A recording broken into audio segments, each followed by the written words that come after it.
É o eco, acho que é porque eu estou numa sala fechada. Mas vamos lá. Inclusive, tentar melhorar isso aqui no instante.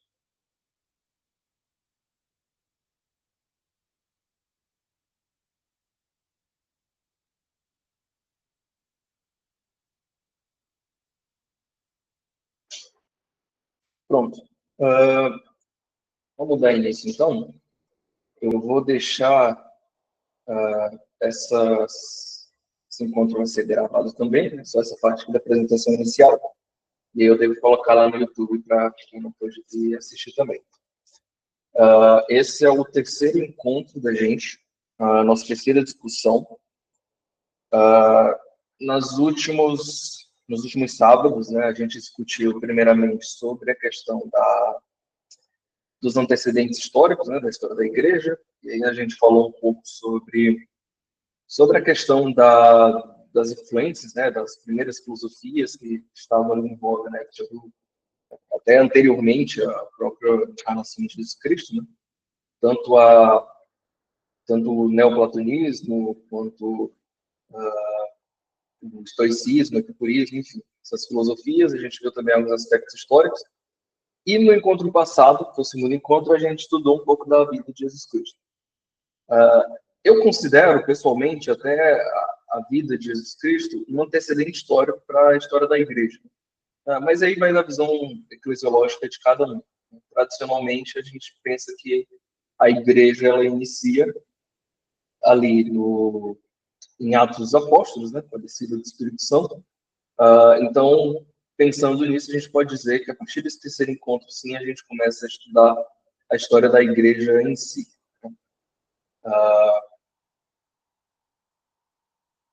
Tá muito ruim o áudio?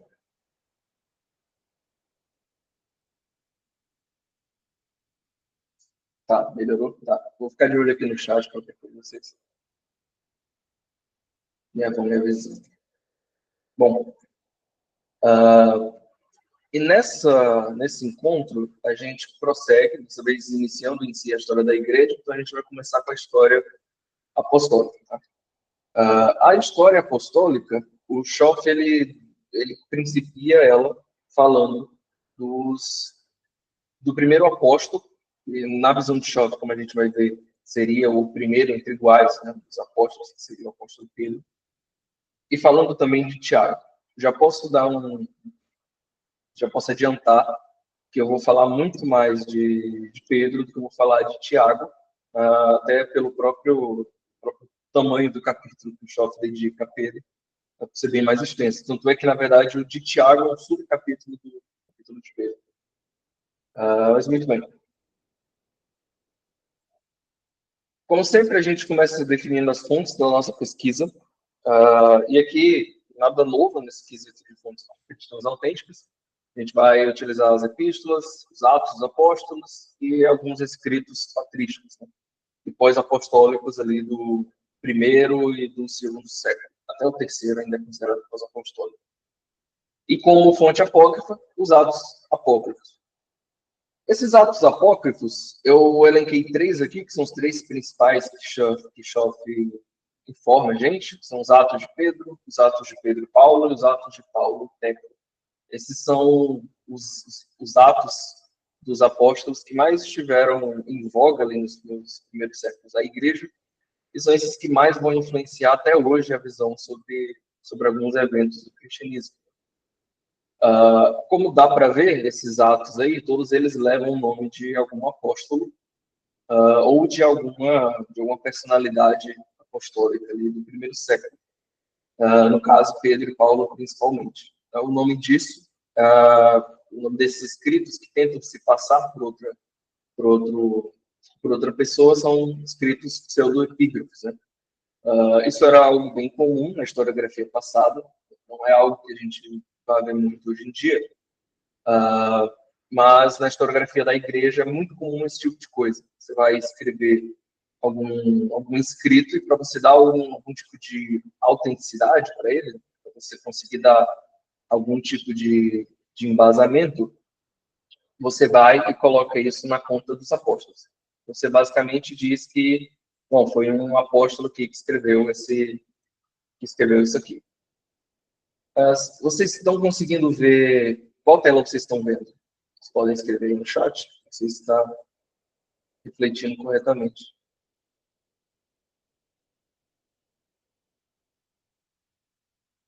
Ah, tá. Ok. Certo. Bom, esse é o tipo de escrito pseudoepígrafo, né? Eu não sei vocês, mas eu já perguntei bastante por que é que as pessoas faziam isso nos primeiros séculos. Né? Eu pensava que elas deviam... É uma falta de pudor muito grande, né? Você tentar se passar por um apóstolo. De fato, esse é o tipo de questão que a gente pode pensar hoje em dia, mas dentro do contexto da historiografia antiga, isso até faz sentido. Né? A historiografia passada, que a gente pensa que começou com Heródoto, pai dos historiadores, ela é uma historiografia muito diferente da moderna, né, pós-iluminista. A historiografia iluminista, os escritos históricos, eles tentam escrever sobre o passado, né, mas não de uma forma explicativa. Eles partem de um pressuposto polêmico. Então, se você vai escrever um livro de história hoje em dia, você vai ter que citar suas fontes, você vai ter que citar de onde você estudou, de onde você tirou essas informações. Então, você vai ter que ter referência, vai ter que embasar aquilo que você está falando. Na historiografia passada, o próprio historiador ele se via como construtor da história. Então, o que o historiador antigo está fazendo é construindo a própria tradição. Então, muitos desses escritos, na verdade, eles condensam coisas que as pessoas da época já criam. Então, se você tentar ler um Atos de Pedro, por exemplo, a gente não sabe quem escreveu, né? Obviamente, até porque é um pseudoepígrafo, mas se a gente tentar rastrear de onde nasceu esse escrito provavelmente é do século II, e é provável que ele venha de alguma região cristã oriental, onde realmente se acreditava que Pedro teria passado por aquelas experiências que estão descritas. Então, você escreve isso para relatar esse tipo de coisa, porque você de fato acredita que aquilo aconteceu. Não que não existisse falsificação na antiguidade, existia bastante, especialmente um pouco mais posterior. Mas só para dar um plano de fundo aqui nesses pseudepígrafos,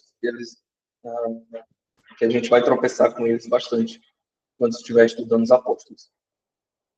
Bom, os Atos de Pedro e os Atos de Pedro e Paulo, eles são eles que trazem aquela tradição de que Pedro morreu em Roma e que ele foi crucificado de forma inversa. Ele teria dito para o algoz dele que ele não seria digno de morrer como Jesus Cristo, crucificado como Jesus Cristo.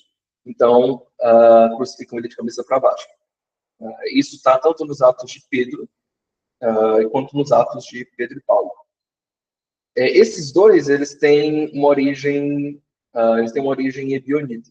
Tá? E a gente lembra que a gente falou lá no primeiro encontro sobre ebionismo ser aquela vertente cristã mais judaizante, herética, na verdade, do primeiro século. Já surge junto com o cristianismo. Tá ali, ambos nascem juntos. O cristianismo conseguiu se desvencilhar o ebionismo completamente. Esses dois são de tradição ebionista.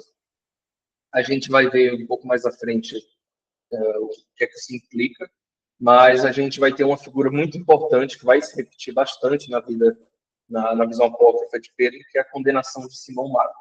A gente vai falar disso posteriormente. E a gente tem também os Atos de Paulo e Tecla, que eu acho que eu cheguei a comentar no primeiro encontro.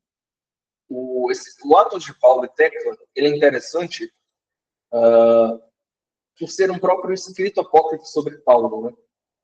O próprio Schoff fala disso no começo do livro dele, que Paulo ele foi um pouco deixado de lado nos apócrifos, pelo menos nos primeiros séculos do cristianismo, e ele vai ser muito mais valorizado por Agostinho, ali lá pelo terceiro, quarto século, ele volta a entrar em cena. Então é interessante você notar que ali pelo segundo, terceiro século no máximo, você tem esse escrito de Atos de Paulo e Tecla, que ele para falar a verdade, ele é um romance religioso, como a maioria dos estudiosos considera. Ele, inclusive, é criticado por Tertuliano no livro sobre o batismo, ele é citado sobre isso.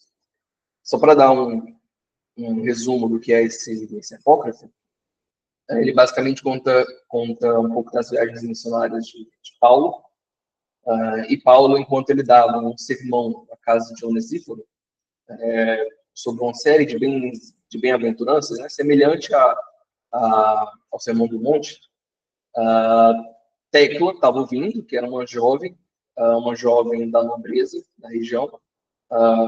Ela ouviu o discurso sobre a virgindade, ela era virgem, ela escuta esse discurso sobre a virgindade de Paulo, e ela cai da janela da casa vizinha. Ela fica tão maravilhada com o discurso de Paulo, que ela entra em uma espécie de êxtase, né?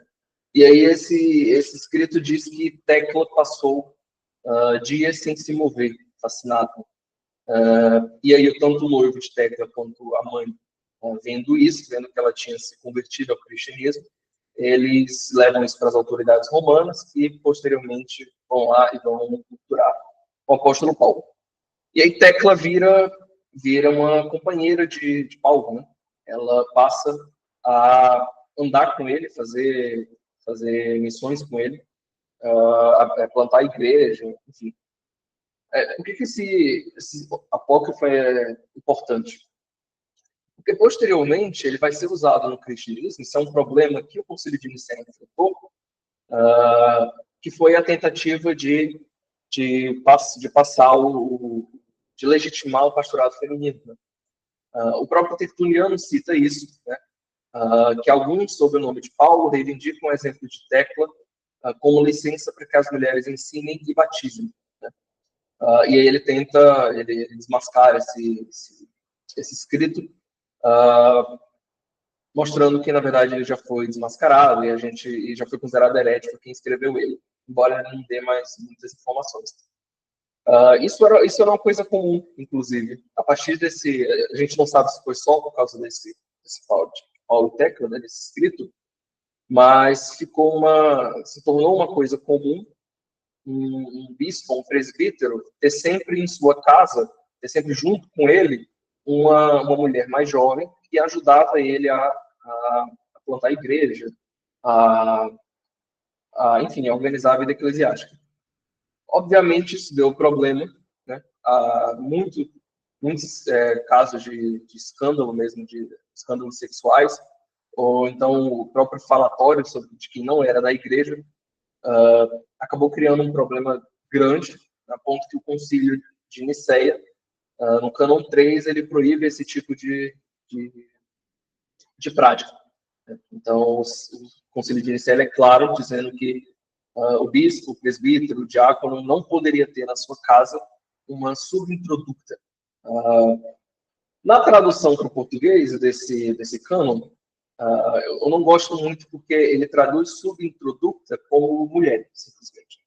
Então, se você for ler a tradução para o português desse cânon, ele está basicamente dizendo que nem bispo, nem presbítero, nem diácono pode ter outra mulher em sua casa que não seja sua mãe ou sua irmã. Mas não é bem isso que ele está dizendo. Se a gente for olhar o contexto dessa subintroducta, é basicamente uma discípula, né, o braço direito do bispo ou do presbítero. Né? É só colocando esse adendo, caso vocês cheguem a ver esse cânon de Nicéia, ele não legitima que presbíteros, bispos devam ser celibatários, né? Não precisam seguir o celibato. Não é disso que ele está falando. Muito bem, então esses são os apócrifos que a gente vai se basear. Algumas outras fontes apócrifas que a gente tem as cartas de Paulo e Sêneca, que surgem lá pelo século IV depois de Cristo, 3 Coríntios, mas esses dois a gente só vai falar melhor no próximo encontro, que a gente vai discutir sobre o apóstolo Paulo. E, claro, apocalipses apócrifos, tanto de Pedro quanto de Paulo. Esse apocalipse de Pedro, ele também, apesar de ele ser posterior aos escritos apostólicos, eu acredito, se eu não estou enganado, esse é um dos escritos mais recentes dentre os apócrifos, tá? Então, se a gente pegar todos os apócrifos e comparar, esse Apocalipse de Pedro, ele já estava com o cristianismo muito próximo ali do primeiro século. Tanto que, se eu não estou enganado, algumas bíblias católicas romanas trazem esse Apocalipse. Mas, enfim, esse Apocalipse de Pedro, ele é muito simples, ele é muito pequeno, bem menor que o Apocalipse de João. Ele lembra muito a Divina Comédia, né? Antes. E na verdade, ele foi utilizado como fonte para a Divina Comédia, como inspiração. E nesse Apocalipse, a gente tem uma visão celestial e uma visão infernal. A gente tanto vê como vai ser no céu, vamos dizer assim, né? Como as pessoas estarão lá, o que elas farão. E a gente tem também a visão do inferno. A gente consegue visualizar esse tipo de coisa. Então é bem parecido com uma Divina Comédia da vida. Bom, então a gente vai se basear nesses apócrifos também. E o período que a gente está tratando, e que a gente vai tratar até o fim do nosso calendário do grupo de estudos, é a questão da Era Apostólica. A Era Apostólica, esse período, o Schoff ele vai determinar que ele vai considerar essa era que vai desde o dia do Pentecostes até a morte de São João.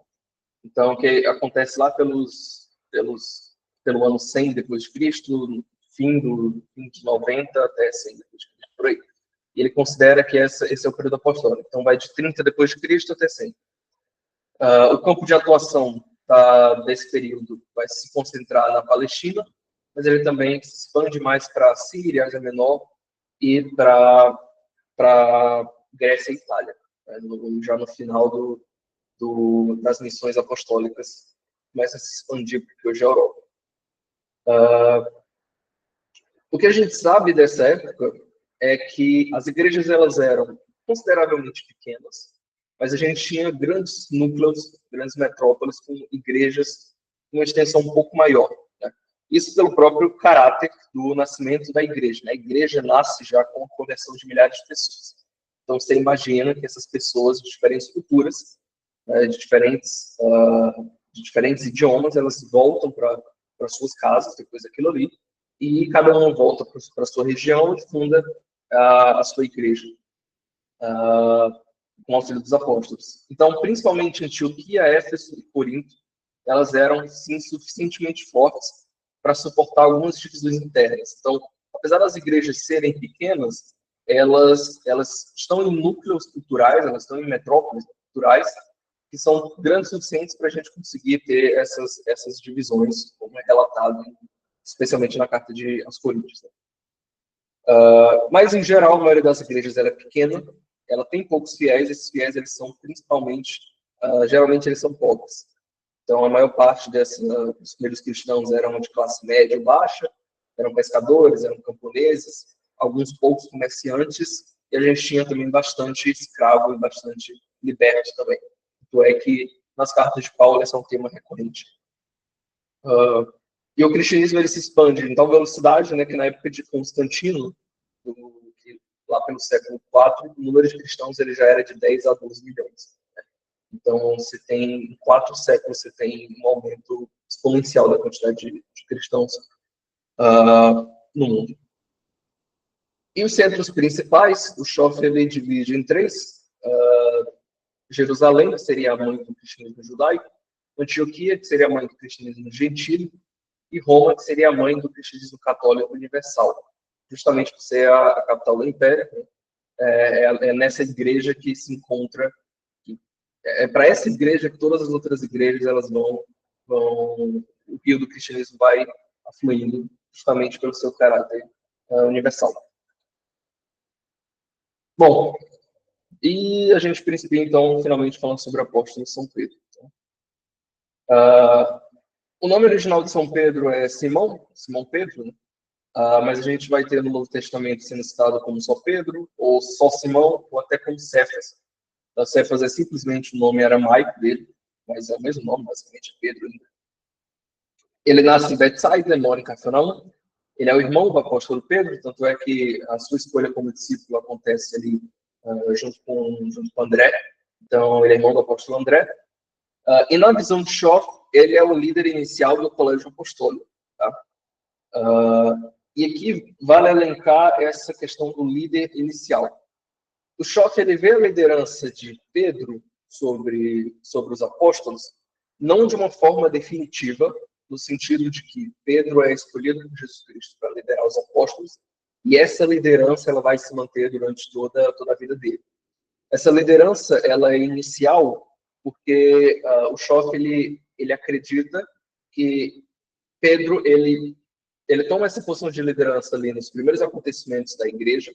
Então, ali em Pentecostes, quem está à frente é Pedro, mas com o passar dos anos ele vai perdendo esse protagonismo, e quem ganha esse protagonismo de volta é Tiago, que a gente vai ver mais à frente. Então, só um adendo nessa visão do Schoff. Eu não tenho essa visão humanista de que Pedro ele teria sido o líder principal e teria se mantido em sua cátedra durante toda a sua vida. Bom, as características de Pedro, isso já é visível quando a gente lê o Novo Testamento. Ele tem um temperamento mais sanguíneo e colérico, bem diferente do temperamento de João, por exemplo. E por ser um homem que vem de uma classe social mais baixa, se a gente comparar com Paulo, né? Paulo já vinha de um contexto social bem melhor do que Pedro, né? Pedro, a princípio, ele era iletrado, né? Quando ele foi escolhido como discípulo de Cristo. Isso também se reflete um pouco no conteúdo dos sermões dele, né? Ele não prega doutrinas teológicas muito complexas. Isso dá para ver se você comparar isso, as cartas de Pedro junto com as cartas de Paulo, você vai ver que as cartas dele não se aprofundam tanto em doutrinas muito complexas, mas ainda assim ele trata de grandes fatos e verdades que são fundamentais, como a ressurreição, a crucificação, e a descida, o poder do Espírito Santo, enfim. E um fato importante na vida de Pedro é aquela visão que ele tem em Job, que o faz ele repensar as convicções sobre a necessidade de circuncisão dele. E a conversão, claro, a conversão de Cornélio, que é um gentil, abre um pouco a visão dele sobre a questão das conversões e sobre o caráter universal do cristianismo, que vai ficar mais evidente com o apóstolo Paulo. Segundo Schoff, o apóstolo Pedro, ele está ali, ele é um intermédio entre Tiago e o apóstolo Paulo. A gente vai ver isso um pouco mais à frente também. Bom, se a gente colocar a vida de Pedro em perspectiva, né, especialmente a partir do Concílio de Jerusalém, a gente vai deparar já a princípio com a questão de Pedro em Roma, né, que é a questão, talvez, uma das questões mais polêmicas sobre a vida do apóstolo Pedro. E se Pedro esteve ou não em Roma. Bom, se a gente conseguir traçar uma linha do tempo, que é o que o autor faz no livro, a gente consegue partir do Concílio de Jerusalém, que é o primeiro concílio ecumênico da igreja, que acontece aproximadamente no ano 50 depois de Cristo, que é aquele concílio que está descrito lá em Atos, no capítulo 15 de Atos. Qual o conteúdo desse concílio, né? O tema desse concílio, ele se pergunta se os cristãos gentios, né, que são aqueles que não são judeus, se eles precisavam seguir a lei de Moisés para serem salvos. E aí isso tinha algumas implicações. Por exemplo, a circuncisão ela é ou não obrigatória. Eu preciso observar os ritos judaicos, as leis elementares, as regras cerimoniais. E aí você tem uma divisão inicial na igreja que vai ser tratada nesse concílio para evitar um cisma. Mas você tem Paulo e Barnabé de um lado, com o pensamento de que a salvação é pela graça mediante a fé, e ela independe da lei. A lei ela não tem influência sobre esse processo da justificação. E de outro lado se tem ali a ala mais judaizante, a gente poderia dizer até quase bionita, mas eles não ganham força até esse concílio. Então você tem essa outra área, a decisão final do concílio é que não era necessário que os gentios fossem circuncidados. Isso também fortalece o ministério de Paulo entre os gentios. Bom, então esse é o Concílio de Jerusalém. Posteriormente a ele, no ano 51 depois de Cristo, aproximadamente, a gente tem aquele incidente em Antioquia, que Paulo cita, né, em Gálatas, em que, quando ele esteve visitando Antioquia, Pedro fica ao lado daqueles que foram enviados por Tiago. A gente não sabe exatamente o que isso significa, a gente não tem uma precisão de se esse pessoal judaizante realmente tinha sido enviado por Tiago, se Tiago pessoalmente mandou eles, ou eles só diziam que estava no nome dele, já que isso era algo comum naquela época, né, você dizer que está em nome de outra pessoa, sem estar pessoalmente.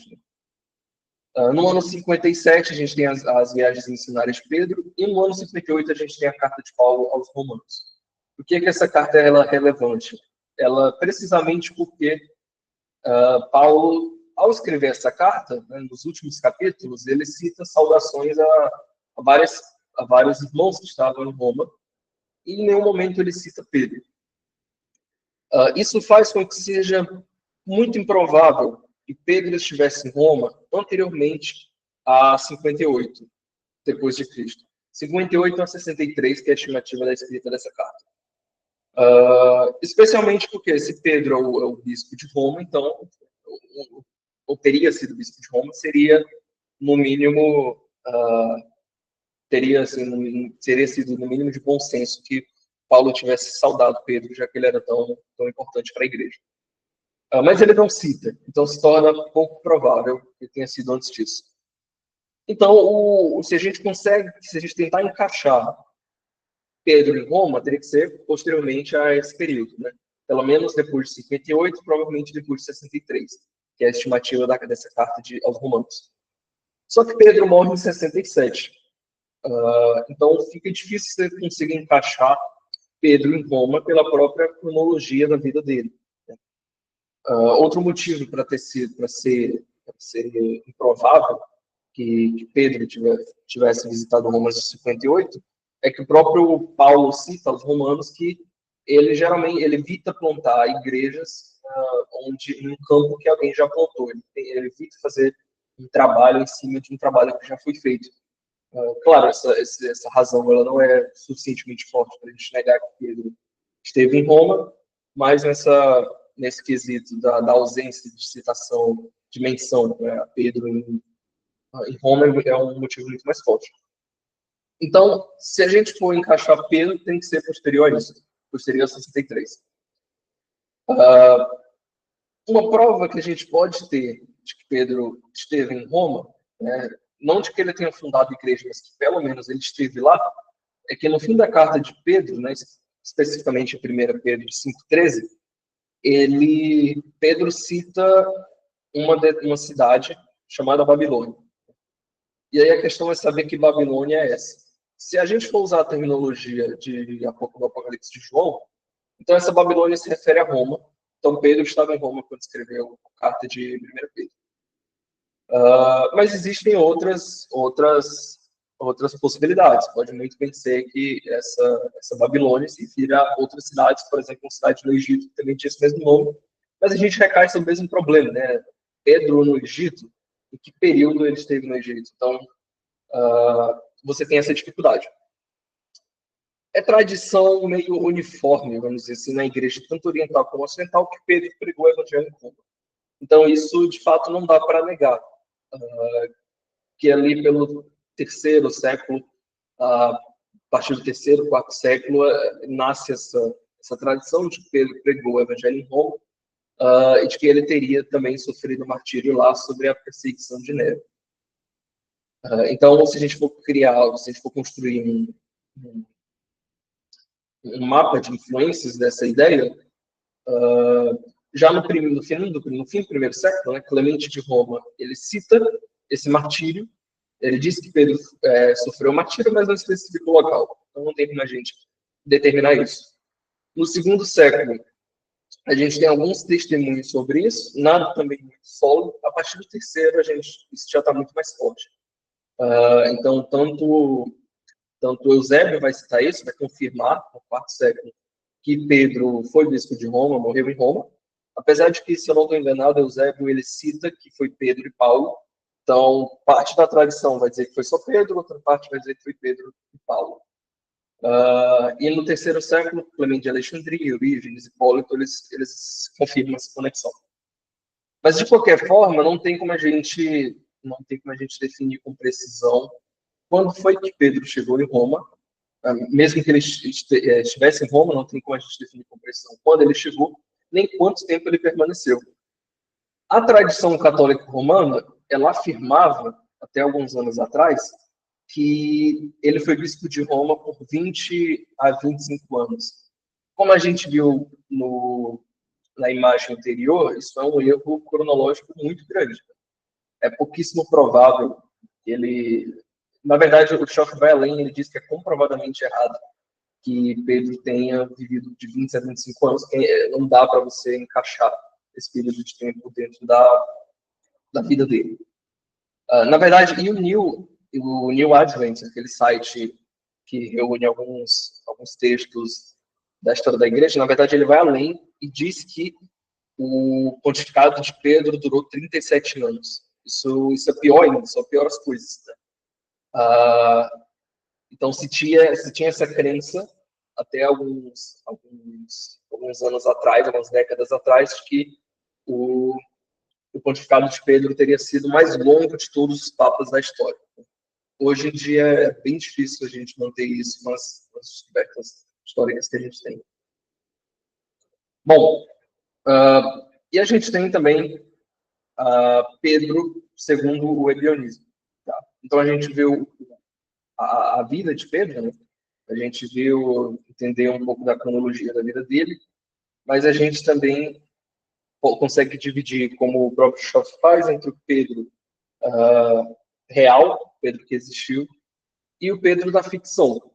E, primeiramente, a gente tem o Pedro segundo a ficção do ebionismo, a ficção ebionita. Como eu tinha citado, os ebionistas eles eram a ala mais era a ala mais judaizante da igreja no primeiro século. E se manteve até pouco depois da destruição do templo, se manteve bastante influente na igreja. Esses ebionitas, eles têm alguns escritos, especialmente as homilias pseudo-clementinas, que na época foi escrito, se acreditava que tinha sido escrito por Clemente de Roma, mas novamente é um texto pseudo-epígrafo, então hoje a gente sabe que não foi escrito por ele, então a gente só chama de pseudo-Clemente. Seria um autor anônimo que a gente não sabe quem é. O fato é que essas homilias, elas são homilias ebionitas. E elas retratam uma certa desconfiança e uma antipatia em relação a Paulo. Então, Paulo não é nem um pouco bem visto dentro desses escritos. Paulo, na verdade, ele é visto como um apóstolo, né, que teria deturpado os ensinamentos de Jesus. Ele é chamado, inclusive, nessas homilias de inimigo da lei. E o evangelho que a gente tem como fonte dessas homilias é o evangelho dos Hebreus. Que é bem parecido com o evangelho de Mateus, só que ele remove a parte do nascimento virginal. O ebionismo não acredita no nascimento virginal, então ele suprime essa parte do seu evangelho. Então esses ebionitas, eles rejeitam o apóstolo Paulo, eles veem ele como um falso apóstolo, por defender que a salvação não depende da lei. Ou seja, os judaizantes, eles têm essa suspeita com Paulo. E Pedro, nesse texto, ele é retratado como o apóstolo da verdade. E dentro dessa ficção, o principal, vamos dizer assim, o arqui-inimigo, né, de Pedro, é Simão Mago.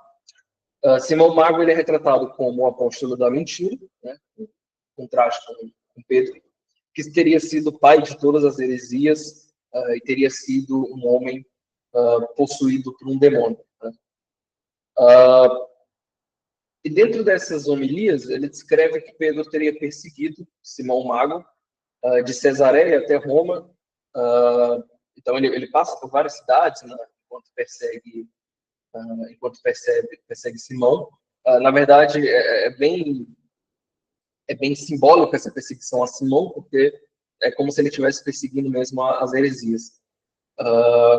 E esse confronto entre os dois, quando eles finalmente chegam em Roma, termina no tribunal de Nero. Então, eles levam a questão para Nero, para que Nero decida qual dos dois está correto. Esse confronto ele termina com a morte de Simão, só que termina também com a morte de Pedro, porque Pedro está em Roma, sob o tribunal de Nero, e ele acaba, então, sendo crucificado de cabeça para baixo, segundo a tradição. Simão, dentro desse tribunal, Simão tenta provar que ele não é um falso profeta, e ele tenta mostrar que ele teria uma espécie de poderes. E um desses poderes seria conseguir ascender aos céus. Então, diz esse relato seu do Clementino, que Simão teria flutuado, né, estaria ascendendo aos céus, só que na metade do caminho ele cai e morre. Nero, vendo isso, acredita em Simão, porque ele vê que pelo menos metade do milagre funcionou. Então, de alguma forma, ele já é um milagre. E ele constata, então, que bom, Pedro deve estar mentindo e manda Pedro ser crucificado. Então, essas homilias, elas são ebionitas e elas mostram um pouco de como uma certa ala da igreja não via Paulo com bons olhos, e talvez isso explique porque que Paulo não é tão citado ali nos primeiros séculos, nos 3 primeiros séculos da igreja, não é tão citado quanto Pedro. Fica bem visível, né, uma influência muito clara desses ensinamentos judaicos, e Cristo, nessas homilias, ele é um verdadeiro profeta, de fato. Obviamente, como a gente pode ver pela crença dos ebionitas, ele não é Deus para eles. Então, mas fica bem claro que Cristo ele é um profeta que ele vem restaurar a pureza imaculada da lei. Então, ele não vem redimir o ser humano. Ele não viria para tirar o pecado do ser humano. Ele teria vindo para restaurar a lei. E aí Paulo é descrito como esse homem hostil que distorce a lei, enquanto Pedro, por outro lado, emprega a pureza.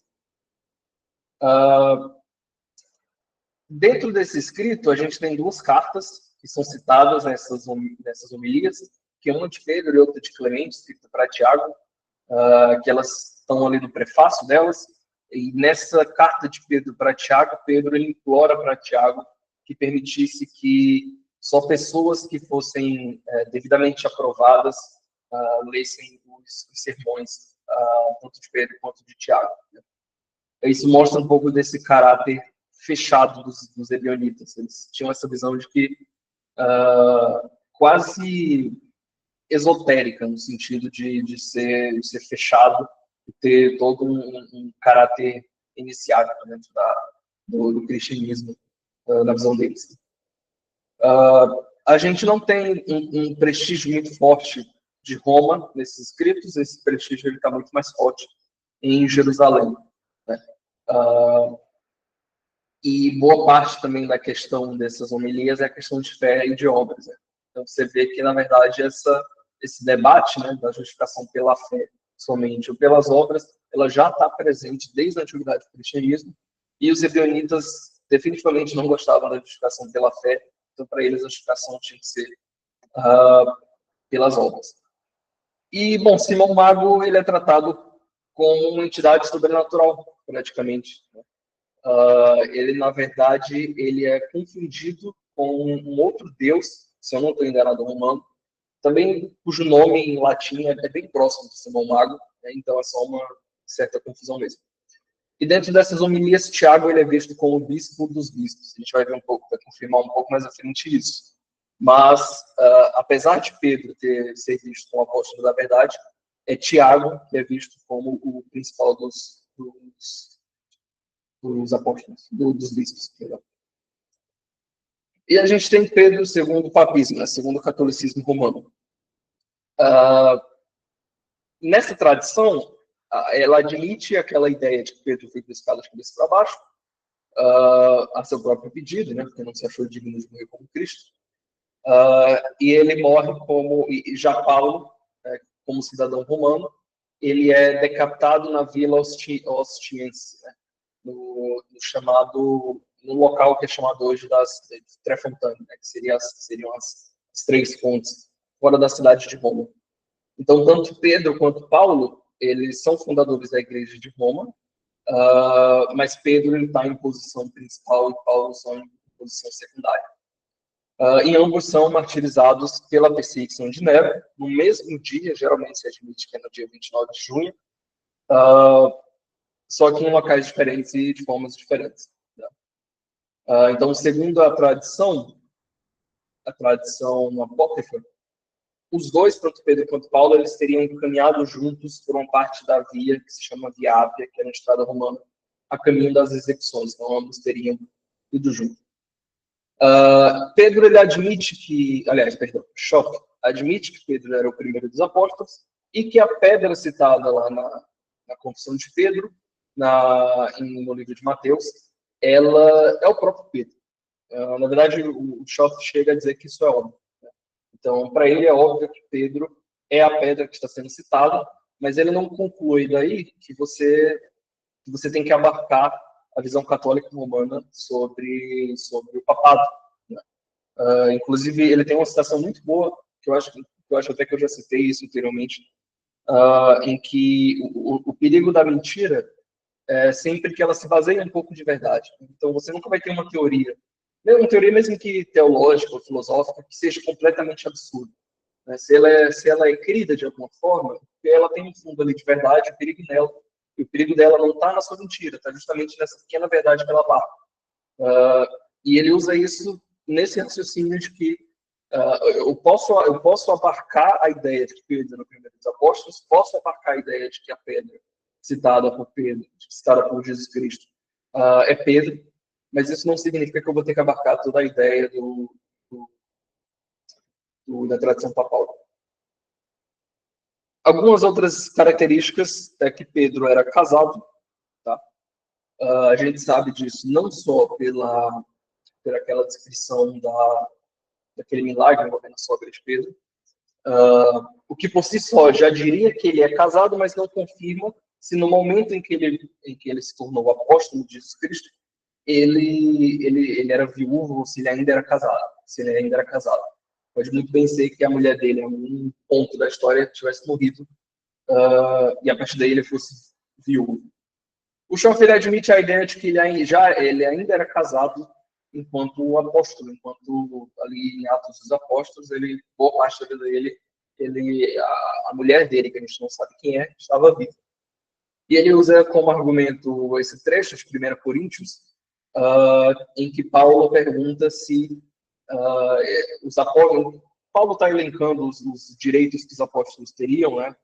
Paulo diz que apesar de ele poder, ele não pede o dinheiro das igrejas para manter as viagens missionárias dele, mas que ele teria esse direito de fazer se quisesse. E um dos direitos que ele teria seria também o de ser acompanhado de uma mulher irmã. O que significa essa mulher irmã? Algumas traduções vão trazer o nome esposa diretamente. Essa tradução aqui é a da Almeida, né? A revista atualizada, que traz mulher irmã nesse versículo. Tradicionalmente, a gente vai pensar que essa mulher irmã é simplesmente, de fato, a esposa, só que é a esposa que acompanha o apóstolo. Se a gente não pensar nesse sentido, a gente pode abarcar que ele está falando daquele direito que, posteriormente, o Concílio de Nicéia iria revogar. Mas acho difícil o Concílio de Nicéia ter revogado o direito que o próprio apóstolo Paulo confere. Então ele diz, a gente não tem o direito de ser acompanhado de uma mulher irmã, como fazem os outros apóstolos, e os irmãos do Senhor, e Cefas, no caso o próprio Pedro. Então ele está citando que Pedro teria esse direito de estar acompanhado de uma mulher, né, no caso a sua esposa. E em 1 Pedro a gente também tem essa citação, quando ele saúda os irmãos a quem ele está escrevendo, né, os irmãos da dispersão, ele cita também a saudação dessa que se encontra em Babilônia, e novamente a gente volta para aquela questão de que Babilônia é essa, né? Será que é Roma? Será que é outra cidade? Né? Não tem como saber com certeza. Mas ele diz que essa que também está com ele, Babilônia, que é também eleita, uma tradução, algumas outras traduções vão trazer a palavra coeleita, também saúda como igualmente meu filho Marcos. Então, quem é essa que está saudando também os cristãos, Schoff vai dizer que é a esposa de Pedro que está junto com ele na viagem missionária. Fato é que muito provável essa mulher que ele está citando é também a mulher que Paulo faz menção em 1 Coríntios. Na tradição católica romana, essa mulher não é a esposa de Pedro. Obviamente, Pedro, na visão deles, teria que seguir o celibato. Então, na visão deles, não é essa esposa dele. Na verdade, essa mulher seria a filha de Pedro, que seria a Petronila. Eu sempre quase falo Petronila quando falo essa palavra, mas seria Petronila.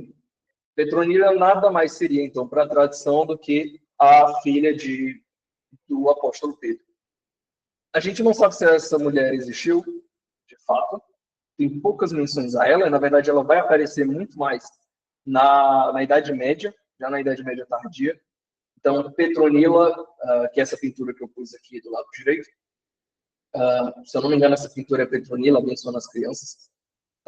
Então, a gente não sabe se Petronila existiu, se ela foi criada só para preencher esse espaço que é deixado por causa desses dois versículos. Fato é que existe menção a essa mulher na história do cristianismo um pouco mais tardio. Pelo menos eu não vejo isso tão presente ali nos primeiros anos do cristianismo.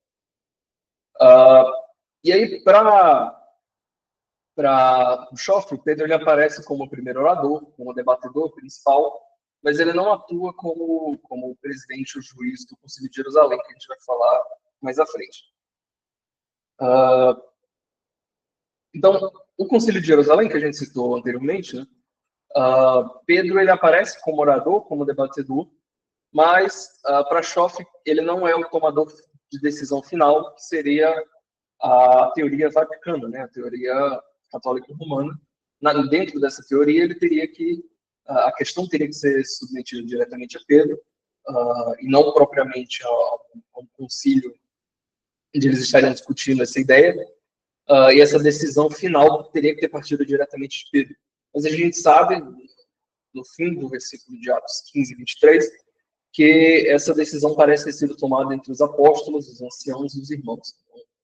A gente tem uma decisão sendo tomada muito mais em conjunto do que propriamente uma decisão vertical, uma decisão que de cima para baixo. O ponto é que a presidência desse concílio parece estar nas mãos de Tiago. E por falar de Tiago, então a gente entra nesse assunto um pouco mais curto do que o assunto de Pedro. Quem é esse Tiago? Né? Esse Tiago ele não é apóstolo propriamente, embora a sua autoridade ela seja quase apostólica no Novo Testamento, porque inclusive Paulo cita ele, né, na carta aos Gálatas, quando ele cita toda aquela controvérsia com os judaizantes, ele cita Tiago e diz que Tiago é um dos cabeças da igreja, né, junto com Cefas e junto com João. Então você vê que Tiago ele assume uma certa posição quase apostólica ali no círculo dos apóstolos. Esse Tiago é o Tiago, irmão do Senhor. Tá? Não confundir com o Tiago, irmão de João. Esse Tiago, tradicionalmente, na tradição cristã, ele é chamado de Adelfo Theos, que seria o irmão do Senhor. Se você for pegar a tradição da virgindade perpétua, se você utilizar ela como axioma da leitura apostólica, então você vai considerar que esse irmão aqui significa só primo ou algum parente próximo de Jesus Cristo. Para o Schoff, assim como para mim pessoalmente, ele é literalmente o irmão do Senhor, então ele seria, de fato, um irmão sanguíneo de Cristo, não seria primo, nem seria um outro tipo de parente. Esse Tiago, ele também é chamado de Tiago Justo, na história da igreja, ou só bispo de Jerusalém, porque ele de fato esteve à frente da igreja de Jerusalém. E dentro do Novo Testamento, desse período apostólico, ele vai ser o líder da ala mais conservadora do cristianismo judaico. O Schoff, ele toma um pouco dessa liberdade de colocar Tiago de um lado e Paulo do outro, embora ele não vá tão a fundo nessa ideia, como a gente vai observar, mas ele coloca os dois em contraste. Esse Tiago, ele estaria, então, no meio desses irmãos de Cristo, que é citado em João 7,5, em que nem mesmo seus irmãos criam nele. Então, o Schoff vai dizer que Tiago ele não era crente antes da ressurreição de Cristo. Ele era irmão, né? Mas tanto Tiago quanto o restante da família de Cristo, né? Obviamente com exceção de Maria, eles não criam em Jesus Cristo. Tiago, ele era, e provavelmente essa descrença de Tiago, ela era muito influenciada pela expectativa judaica de um Messias político e temporal. Esse pressuposto que a gente está dando aqui, de que ele era influenciado pela expectativa judaica, ela vem, na verdade, de fontes externas da Bíblia. A Bíblia não fala tanto disso. Só pelo Novo Testamento você não consegue inferir isso muito bem da vida de Tiago, mas um pouco mais à frente a gente vai ver esses testemunhos externos. Então, aos olhos dele, a ressurreição de Cristo, ela de fato, ela confirma o fracasso da visão de um Messias que é terreno, né, de um Messias que veio para salvar militarmente o povo judaico. Então, esse Tiago é ele que parece presidir o Concílio de Jerusalém, parece que ele próprio toma a palavra durante esse concílio, a palavra final, e ele possui essa, como eu citei, essa autoridade quase apostólica entre os outros apóstolos, né?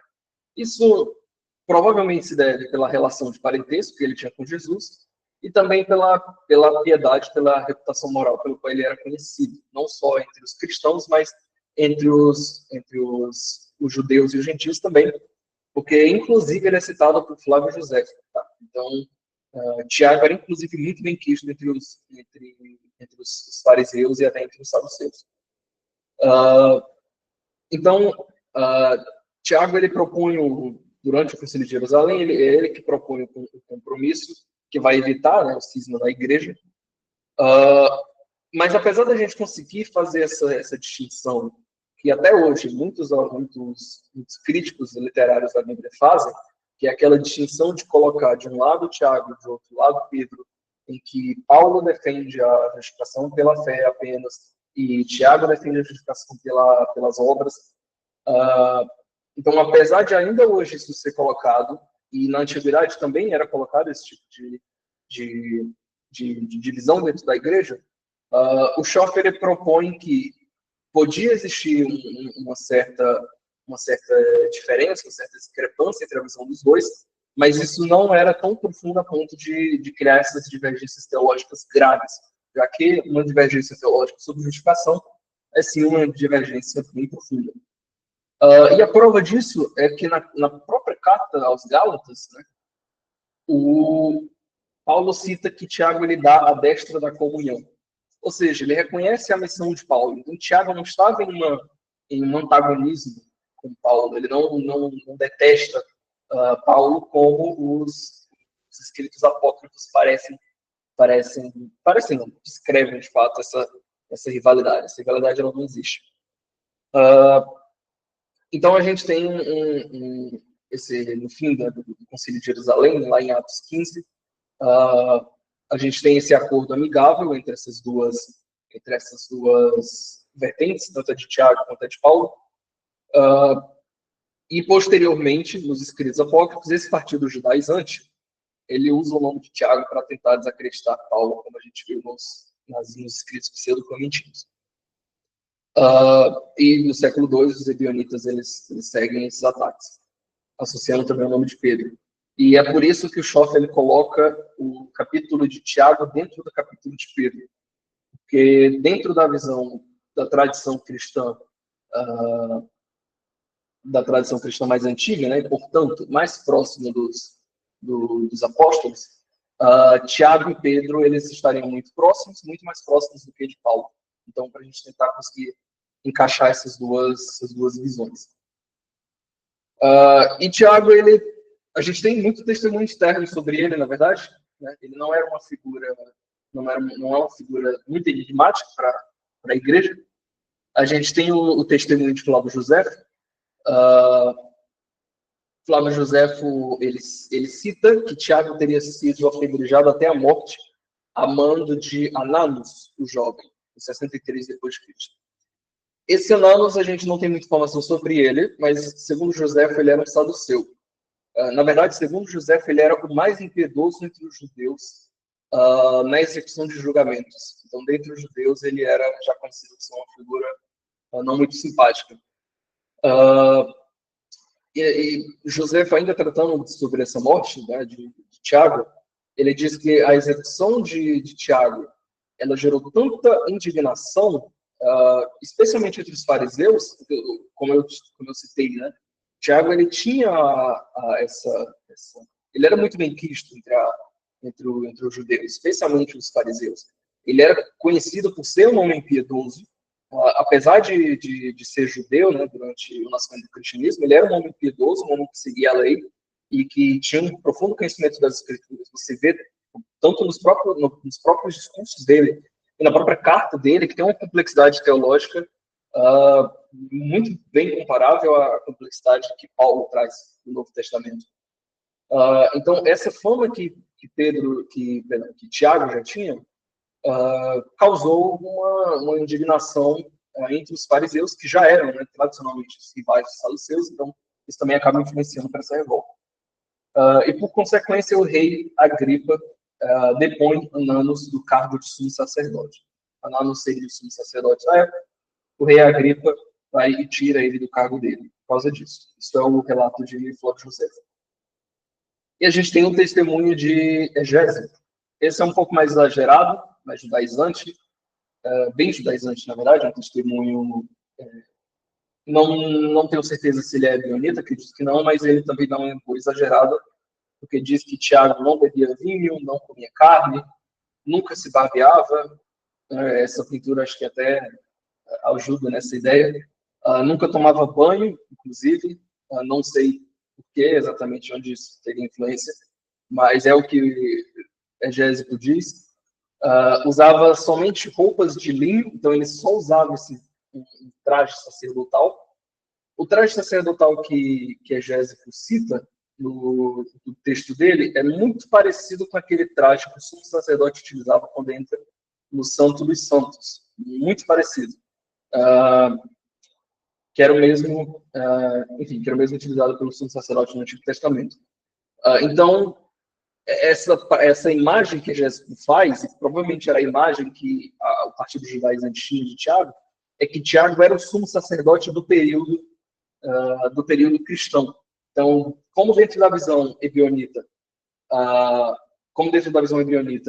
Jesus Cristo veio para cumprir a lei, e não só, e esse cumprimento da lei, ele implica que a lei não morre, a lei ela permanece como um fator essencial na justificação. Então você ainda tem que ter um sumo sacerdote. Então Jesus Cristo ele é o sumo sacerdote universal, mas na visão deles você ainda precisa ter um sumo sacerdote terreno. E aí eles tentam jogar essa visão para cima de Tiago. Então é essa visão que esses cristãos tinham de Tiago. Essas práticas, na verdade, que ele tenta descrever, elas são quase ascéticas e definitivamente elas não condizem com o Tiago bíblico. Né? Então, é bem distante essa ideia de um Tiago sumo sacerdote, vamos dizer assim. E, como a gente estava anteriormente, tem um testemunho também dos escritos pseudo-clementinos, né? Tiago como superior a Pedro, como príncipe dos sacerdotes, né, ou bispo dos bispos. Então, dentro desse testemunho pseudo-clementino, Tiago teria essa importância até superior a Pedro, que já era muito bem quisto nos primeiros séculos do cristianismo. Bom, sobre Tiago é um pouco mais curto, era isso que eu queria trazer hoje. Tentei sistematizar um pouco mais do que o Jota falou nesse capítulo, tanto sobre Pedro quanto Tiago. Boa parte da informação da vida desses dois, vocês têm acesso naturalmente, né, com o Novo Testamento, então nem precisa trazer algumas informações um pouco mais detalhadas, então eu quis trazer mais uma visão uma visão historiográfica mesmo, né, de como os primeiros cristãos viam eles. Na verdade, todas essas considerações elas apontam para o período pós-apostólico. Então, é sempre o que os cristãos pós-apostólicos acreditavam, né, no que eles pensavam. Então, é isso que eu estou tentando puxar um pouco mais para esse lado. Bom, vou parar aqui a apresentação.